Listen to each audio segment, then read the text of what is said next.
Bismillahirrahmanirrahim. Assalamualaikum warahmatullahi wabarakatuh. Selamat siang teman-teman simposium semuanya. Sebelumnya kenalan dulu ya, soalnya ini baru pertama kali saya kesini dan belum pernah ikut diskusi gitu. Perkenalkan, nama saya Siti Maizah, mahasiswa YIN Madura. Oke. Pada kesempatan kali ini saya diberikan amanah oleh Kak Winda ya untuk mengupas perihal feminisme. Dalam hal ini temanya adalah pembenaran hak perempuan, yaitu Mary Wollstonecraft. Ya, kita sebut saja Mary ya. Kata feminisme ini tidak jarang kita temui, bahkan sampai saat ini masih tetap digaungkan oleh banyak aktivis perempuan. Feminisme ini berarti mengacu pada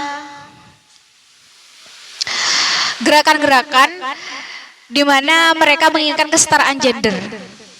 Kita tahu bahwasanya sejak dahulu perempuan itu posisinya di nomor 2 kan setelah laki-laki. Oke.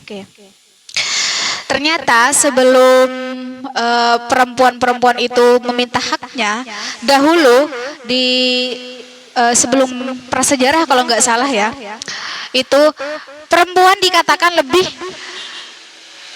kuat daripada laki-laki. Karena apa? Karena perempuan pada saat itu bisa melahirkan, bisa menyusui, intinya bereproduksi lah.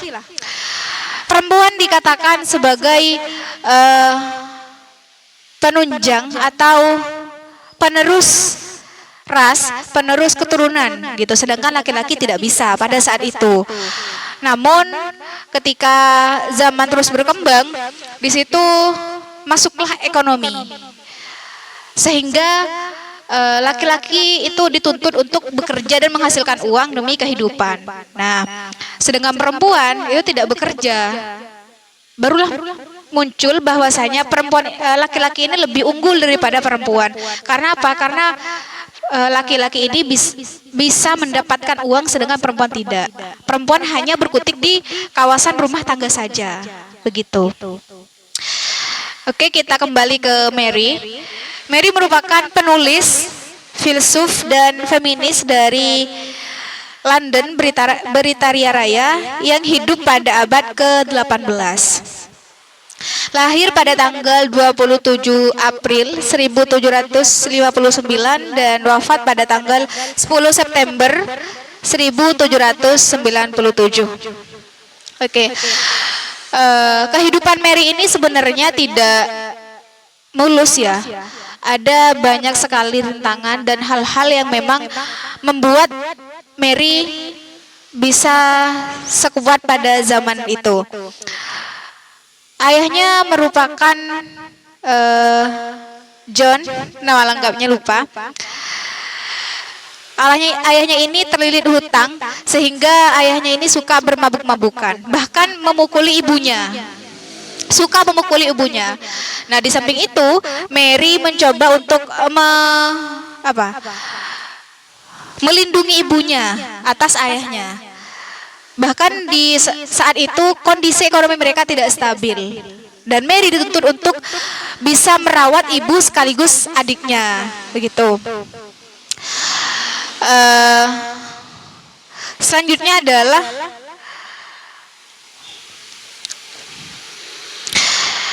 Mary pernah berkata di sini, biarkan perempuan berbagi haknya dan dia akan meniru kebajikan laki-laki karena dia harus tumbuh lebih sempurna ketika dibebaskan atau membenarkan otoritas yang mengikat makhluk lemah seperti itu pada tugasnya. Begitu. Nah, Mary ini menulis 2 buah buku di sini yang saya catat. Ada sebuah pembelaan atas hak perempuan, kritik terhadap masalah-masalah politik dan moral, lalu ada Rights of Women. Oke. Mary ini mendedikasikan dirinya untuk mengajar, lalu juga menjadi penerjemah di tahun 1788.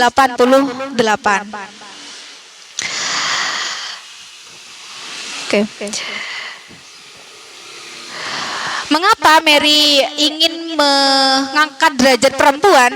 Karena pada saat itu perempuan memang berada di nomor 2 setelah laki-laki. Artinya perempuan hanya berkutat di rumah tangga saja.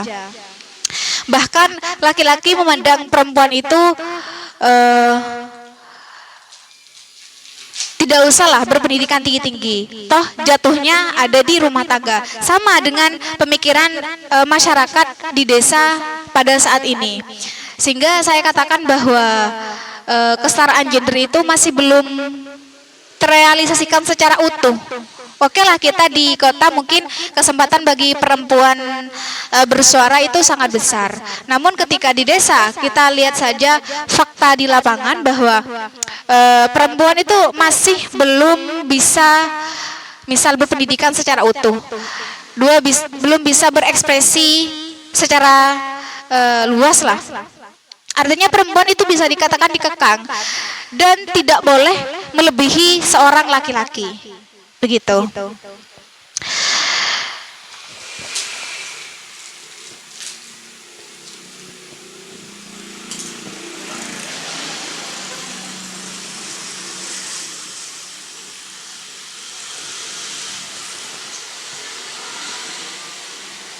Nah, pada saat itu pembenaran hak perempuan ini terbit di London pada tahun ketiga Revolusi Prancis yang dimulai pada tahun 1789.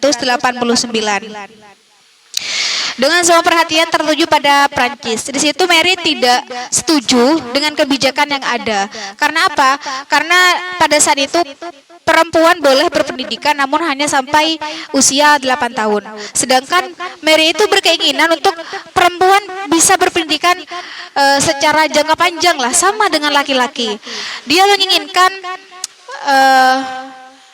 pendidikan itu ada di desa-desa, memberikan pendidikan yang utuh kepada anak-anak di desa, begitu. Pandangan Mary terhadap laki-laki dan perempuan itu sama, mereka memiliki nalar yang sama. Namun perempuan dikatakan nomor 2 pada saat itu memang pemikirannya tidak sekritis laki-laki, pemikirannya tidak sewah laki-laki, karena memang perempuan waktu itu tidak diberikan ruang secara baik, begitu. Bahkan dihantui oleh tuntutan budaya patriarki, terus institusi sosial, gitu. Kembali saya contohkan di desa, tidak jauh ya, di desa saya pribadi masih banyak pemikiran masyarakat yang mengatakan bahwa perempuan tidak usah kuliah atau perempuan tidak usah berpendidikan tinggi-tinggi. Yang pertama karena biayanya, lalu yang kedua perempuan akan jatuhnya ke rumah lah, ya entah di kasur, di sumur ataupun di dapur. Gitu. Nah, pertanyaan saya, mengapa laki-laki tidak diberikan sikap seperti itu? Gitu. Bahkan saya kerap kali mendengar di wilayah rumah ya, ini ngapain tinggi-tinggi sekolahnya? Mana uang UKT, uang hidup di sana juga mahal gitu kan?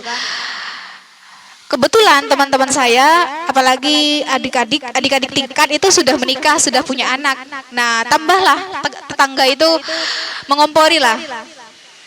Sehingga saya berpikir bahwa masyarakat di sini perlu adanya pendidikan yang menyeluruh lah istilahnya. Perempuan di desa itu bukan tidak berniat untuk bersekolah atau kuliah, namun terhalang oleh pemikiran-pemikiran yang tidak perlu kita sekolah tinggi-tinggi kalau itu tidak menghasilkan uang. Lebih baik kita bekerja, seperti itu.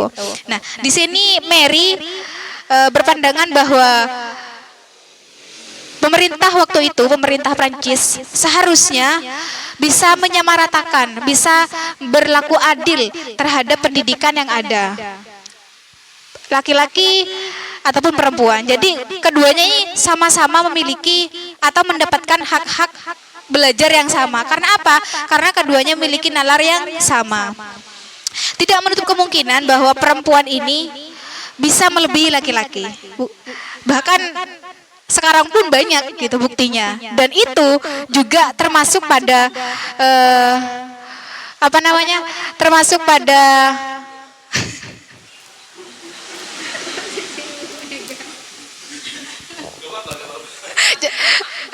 jangan sebut inilah Mas, jangan sebut merek.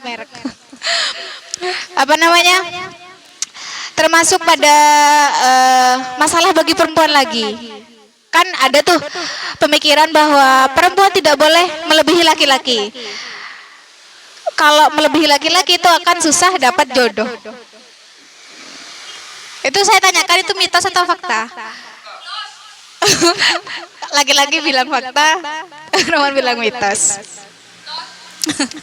Itu menjadi permasalahan baik sebelum menikah ataupun setelah menikah. Jika laki-lakinya tidak berpikiran secara secara dia memikirkan dirinya sendiri, sehingga merasa bahwa ketika istri saya melebihi saya malu nih gitu. Ditambah lagi persepsi orang-orang di sampingnya begitu. Yang kedua adalah dari wanitanya. Ketika dinyatakan bahwa wanita ini lemah, lalu wanita ini tidak bisa seperti laki-laki, dan wanita tersebut mengiyakan, berarti wanita tersebut bisa dikatakan pasrah terhadap keadaan. Begitu. Dia tidak ingin menyuarakan apa yang ada di hatinya. Dia lebih memikirkan bahwa saya ini makhluk yang lemah, saya ini tidak bisa seperti laki-laki. Jadi mending saya memang cari aman lah, menang aja kayak gitu. Nah, itu merupakan pandangan Mary terhadap wanita. Jadi ada dua faktor ya, faktor umum lah istilahnya. Yang pertama memang dari keadaan, bisa dari laki-laki. Yang kedua dari perempuannya. Perempuan yang merasa bahwa dirinya lemah, sehingga perempuan tersebut tidak ingin mengaktualisasikan dirinya sendiri, begitu. Nah, pada saat itu Mary mengkritisi pemerintah Prancis. Dia ingin sistemnya itu republik, bukan sistem monarki. Karena apa? Karena sistem monarki itu bukan sistem pemerintahan yang efektif, kayak gitu. Bahkan yang bisa bersuara di situ hanya orang-orang terpilih saja, kayak gitu. Dan itu merambat pada seorang perempuan. Perempuan tidak menerima tempat untuk bersuara. Jadi Mary itu menginginkan sistemnya itu republik. Jadi siapa saja bisa bersuara, begitu.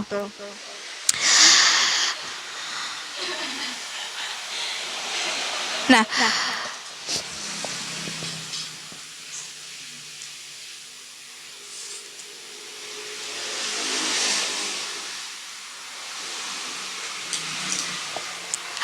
Mary ini menginginkan perempuan itu mendapatkan hak-haknya secara utuh.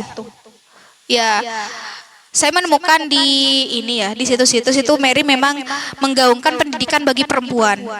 Itu yang pertama, menggaungkan pendidikan bagi perempuan. Karena itu akan merambat pada mental dan juga moral mereka. Kalau mental seorang perempuan sudah ditempa dengan baik, contohnya seperti kehidupan Mary, dia dari sejak kecil sudah ditempa dengan berbagai masalah, namun dia bisa mengatasinya, maka perempuan tersebut bisa untuk menyamakan dengan laki-laki. Juga moral mereka.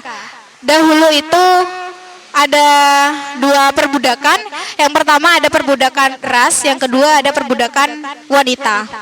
Ya kalau perbudakan ras mungkin tingkat ininya ya, ada yang lebih tinggi, ada yang lebih rendah. Sehingga yang lebih rendah ini dijadikan budak lah istilahnya. Sedangkan yang kedua ini perbudakan wanita. Perbudakan wanita ini lebih ke seksualitas. Jadi laki-laki itu menggunakan perempuan untuk memuaskan dirinya. Bahkan pada saat itu laki-laki itu mendoktrin seorang perempuan untuk mempercantik dirinya, untuk berlomba-lomba lah, membuat dirinya cantik begitu, dan dan menjadikan hal itu tolak ukur perempuan yang ini, perempuan yang mana saja sih yang tingkatannya lebih baik gitu. Misal ini yang lebih cantik berarti tingkatannya lebih tinggi kayak gitu. Sehingga Mary mengatakan bahwa perempuan itu menghiasi sangkarnya sendiri.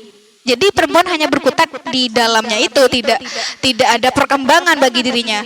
Minimal dari persepsinya, dari pemikirannya lah itu.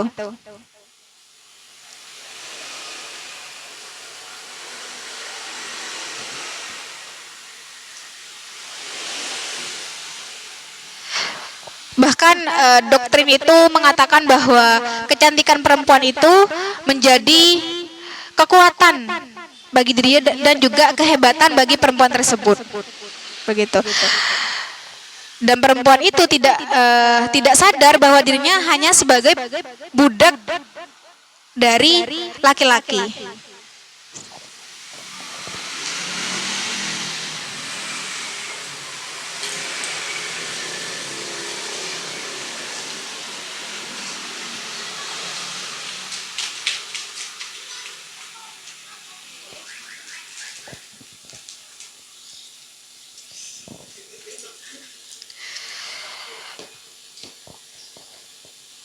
Laki-laki itu pada saat itu ya, bukan saat ini. Oh, sama aja. Pada zamannya Mary, ini menugaskan perempuan ke tempat yang lebih penting, yaitu di kelemahan dan ketundukan. Hal ini menurutnya disebabkan oleh kesenjangan pendidikan antara laki-laki dan perempuan. Nah, lagi-lagi disinggung masalah pendidikan. Laki-laki itu menginginkan perempuan ada di ranah kelemahan dan juga ketundukan. Bagaimana perempuan ini mau untuk mengiyakan perintah dari si laki-laki.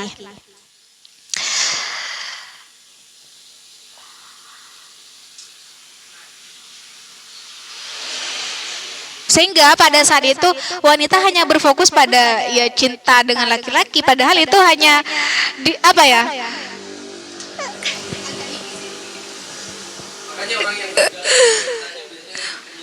Oh, ada yang gagal cinta di sini.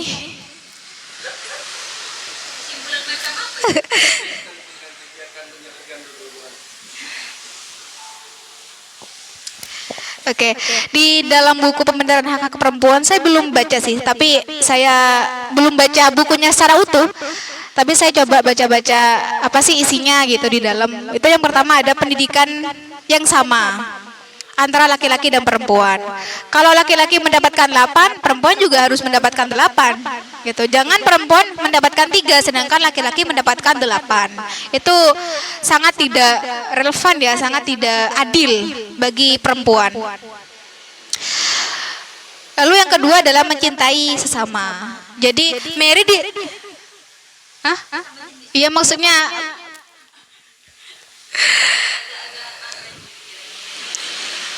ya.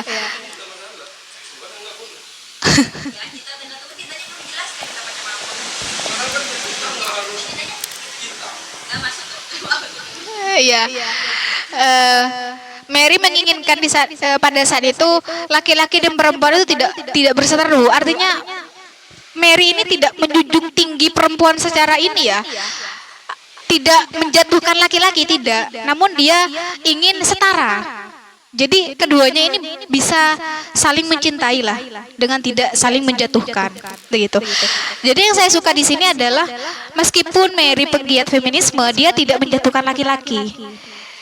Dia tidak serta-merta mengatakan laki-laki laki-laki ini lebih rendah lah dari perempuan jika perempuan dibina dengan baik, begitu.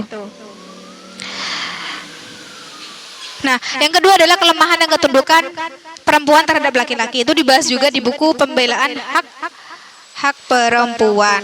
Jadi Mary tidak ingin wanita itu terus berada pada lingkup kelemahan dan ketundukan kepada laki-laki. Yang selanjutnya adalah perbudakan ras dan gender. Itu yang saya sempat singgung tadi, perbudakan gender ya, itu lebih ke seksualitas. Jadi laki-laki itu lebih memuaskan dirinya lah, tidak tidak memikirkan perempuan. Jadi perempuan ya mau-mau aja gitu. Apalagi pada saat itu didoktrin bahwa perempuan yang cantik berarti perempuan yang hebat, perempuan yang memiliki kekuatan. Nah, berlomba-lombalah perempuan tadi untuk menjadi cantik. Padahal hanya menjadi budak dari nafsunya laki-laki gitu ya. Ini kok saya takut diserang sama laki-laki.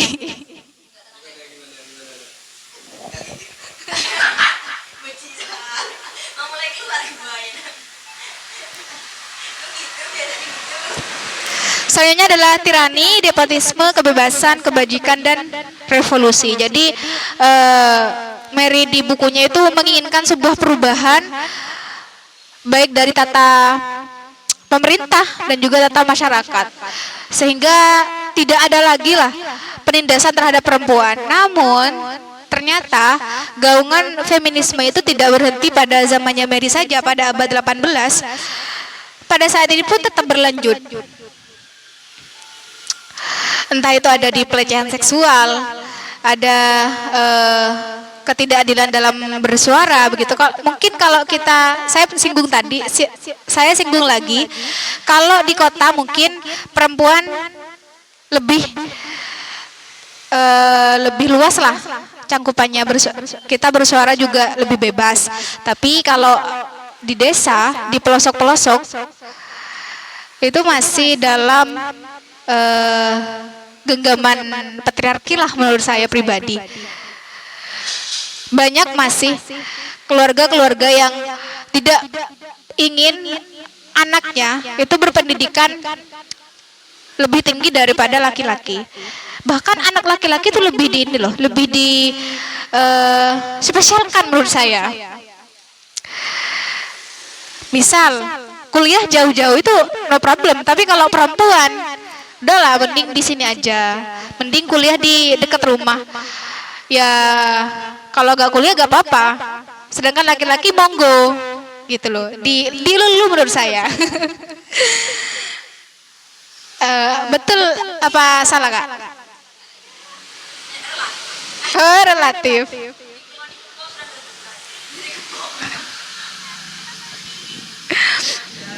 Bisa nolak kalau di perempuan dilamar sama sendiri juga bisa nolak. Oh nanya, ya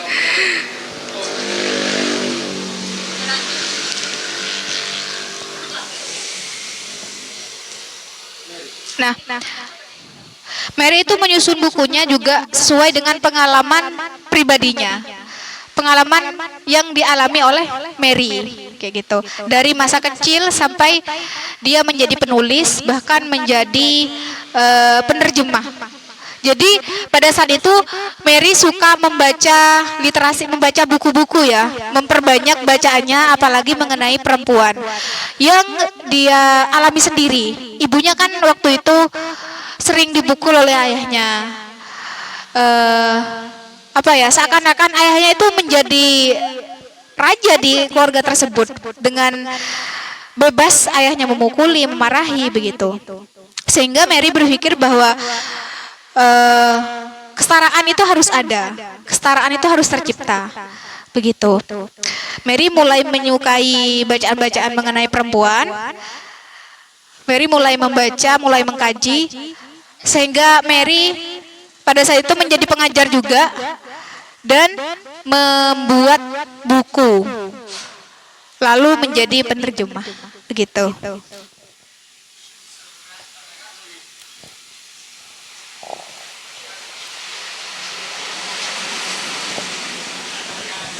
Perkataan Mary di sini adalah, saya begitu yakin akan kebenaran ini sehingga saya berani meramalkan bahwa kebajikan tidak akan pernah berlaku dalam masyarakat sampai kebajikan dari kedua jenis kelamin didasarkan pada akal. Dan sampai kasih sayang yang sama pada keduanya dibiarkan memperoleh kekuatan yang semestinya melalui pelaksanaan tugas bersama. Jadi Mary di sini lebih menekankan pada keduanya harus memiliki hak-hak yang sama, memiliki kebebasan yang sama. Sehingga apa? Sehingga keduanya dapat meraih kasih sayang, meraih cinta, begitu. Dan mereka ini bisa bekerja sama. Saya pengen bertanya ke Kak Winda nih, untuk feminisme sendiri perlu nggak sih saat ini tuh digaungkan gitu? Cek. Oke, sip. Oke, terima kasih. Saya masuk kamera. Selamat datang. Li, ngapain di situ?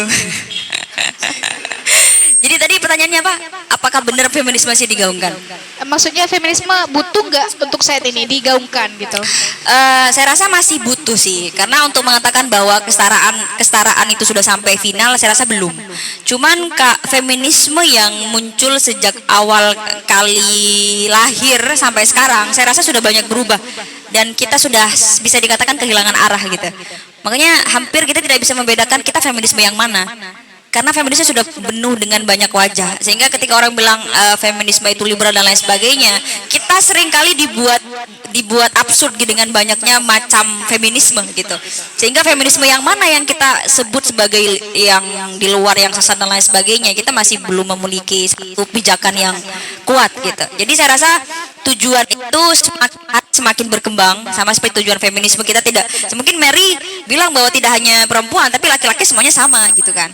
Maksudnya sama-sama kita berdua dua jenis kelamin ini harus sama-sama mendapatkan keadilan gitu. Mungkin itu yang kita perjuangkan sama-sama sampai sekarang gitu. Cuman rata-rata beberapa kasus ada yang menganggapnya bahwa feminisme itu untuk melawan laki-laki dan lain sebagainya. Saya rasa begitu sih.